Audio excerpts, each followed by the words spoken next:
अस्सलामु अलैकुम रहमतुल्लाहि व बरकातुहू नहमदुहु व नुसल्ली अला रसूलिल करीम अम्मा बाद अऊज़ु बिल्लाहि मिनश शैतानिर रजीम बिस्मिल्लाहिर रहमानिर रहीम वला तुल्क़ू बिअयदीकुम इलत तहलुका व क़ाला जल्ला शानुहु फिल मौज़िल आखिर वला तक़्तुलू अनफुसकुम रब्बि इश्रह ली सदरी व यस्सिर ली अमरी वहलुल उक़दतम मिन लिसानी यफ़क़हू क़ौली। मोहतरम सामीन, अभी 7-8 रोज़ पहले मार्च के आखिर हफ्ते में आयशा नाम की एक बिटिया ने खुदकशी करी है। एक नदी में कूद करके, साबरमती नदी में, अहमदाबाद के अंदर। हस्बैंड का नाम है, पति का आरिफ, और वालिद साहब का नाम यानी पिता का नाम है लियाकत। दोस्तों, हमें इस वाक़े से बहुत बड़ी इबरत हासिल करनी चाहिए कि जिसको अल्लाह ने छोटा सा घर दे दिया है वो जहेज मांगता है, जो कुछ बड़ा घर बन जाता तो बजाय जहेज के जहाज मांगना चालू करता है। एक बहुत बड़ा नासूर है। कई साल से वो लेकर के नहीं जा रहे थे, गाड़ी की फरमाइश हो रही थी और कई तरीके से पैसे मांग रहे थे। बाप बिल्कुल कंगाल हो चुका था और आखिरकार बहुत मजबूर हो गया। आयशा बहुत परेशान थी, अंदर किलस रही थी, कोई ले जाने वाला नहीं था और उसको बड़ा दर्द और एहसास हुआ। और जब कुछ भी उसके बाप के पास ना रहा और जब देखा कि मेरा बाप बहुत परेशान हो गया है पैसा देता देता और फिर भी पैसे का मुतालबा है, आखिरकार उसने जाकर के जान दी थी। ये एक बहुत बड़े हमारे लिए अलमिया है, बहुत बड़े दर्द की बात है ये वाली हमारे लिए। और ख़ास तौर से याद रखो, जितने भी जहेज के लेने देने वाले लोग हैं, इस सभी के सब लोग, चाहे वो खाना खा रहे हो जहेज में, चाहे वो गाड़ी ले रहे हो जहेज में, कुछ भी ले रहे हैं, इस कत्ल में सब शरीक है। क्योंकि अल्लाह के नबी सल्लल्लाहु अलैहि वसल्लम का भी फरमान है कि एक जगह को कोई बुराई हो रही हो और आपने उस बुराई के एतबार से हंसी का इजहार कर दिया, दिल में नफरत ना करी, तो चूंकि आप भी और उसका दिल भी, दोनों की चूंकि नीयत एक है, इसलिए उसको भी उसको भी गुनाह ऐसे ही मिलेगा। और हम तो बजाय बुराई से नफरत करने के हम उसमें शामिल होते हैं, हम तमाम खानों में शामिल होते हैं, तमाम जहेज के हालात में शामिल होते हैं। इसलिए हम इन तमाम बातों से बचें और याद रखें कि काबिल ने एक कत्ल किया था हाबिल का, और जितने भी कत्ल अब होंगे, क्योंकि उसकी भी नीयत वही है और आज के कातिल की भी नीयत अगर वही होती है और वो कत्ल करता तो गुनाह में सबके सब शरीक होते हैं। इसलिए खास तौर से ध्यान रखें दोस्तों कि हमारी बहन हैं, बेटी हैं, हमारी बहन बेटी के साथ भी ऐसे हो सकता है।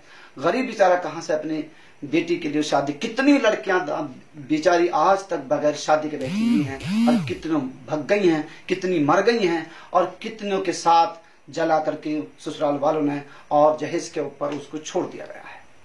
इन तमाम लोगों को हमें सबक मिलता है। इस्लाम की तालीमात बिल्कुल भी नहीं है, हमें इस्लाम की तालीमात हासिल करनी चाहिए। और ख़ास तौर से आयशा हो या और दूसरी भी बहन बेटियां हमारी मौजूद हैं, उनको भी सुसाइड नहीं करनी चाहिए। किसी इंसान से इतनी मोहब्बत नहीं करनी चाहिए कि जो उसके बगैर हम जी ना सके। हमें सबसे ज़्यादा मोहब्बत अल्लाह रब्बुल आलमीन से करनी चाहिए और अपनी ज़िंदगी किसी की ज़िंदगी के ऊपर नाम ना कर दें।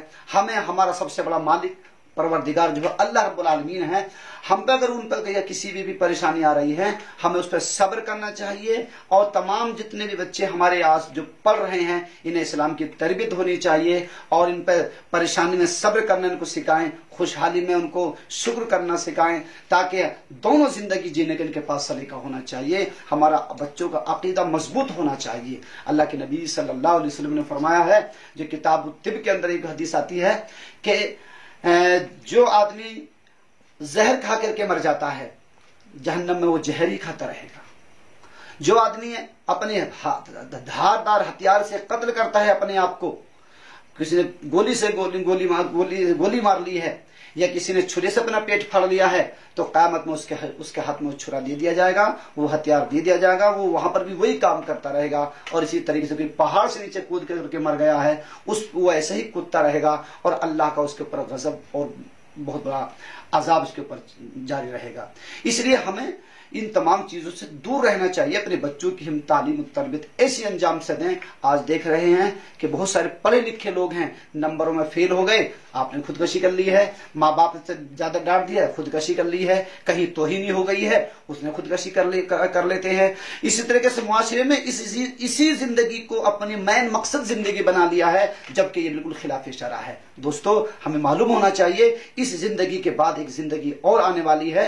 अगर हमने उसको तस्वुर नहीं किया और हमने ये नहीं सोचा कि हमें उसका हिसाब किताब देना है, और यहाँ की परेशानी से बड़ी परेशानी आ जाएगी अगर हम सुसाइड कर लेंगे, जहर खा के मर जाएंगे, किसी और तरीके से मर जाएंगे, तो हमें मालूम होना चाहिए कि उससे ज्यादा तबाही बर्बादी है यहाँ की दुनिया की जिंदगी में। तो इंसान कोई ना कोई किसी का साथ भी दे देता है, कोई ना कोई सपोर्ट कर लेता है, लेकिन आने वाली जो जिंदगी होगी ना बाप साथ देगा, ना माँ साथ देगी, ना शोहर साथ देगा, ना भाई साथ देगा। इसलिए हमें किसी के ऊपर सुसाइड नहीं करना चाहिए। सिर्फ अल्लाह रब्बुल आलमीन ने जैसी भी जिंदगी दी है अच्छी है, खुशहाल जिंदगी है तो हमें शुक्र है, और परेशानी के तो हमें सब्र करना चाहिए। और कुरान करीम इसी बात को कहता है, वला तक़तुलू अनफुसकुम, अपने आप को कत्ल मत करो, वला तुल्कू बिअयदीकुम इला तहलुका, अपने आप को हलाकत में मत डालो, अपने आप को हलाकत बर्बाद ना करो।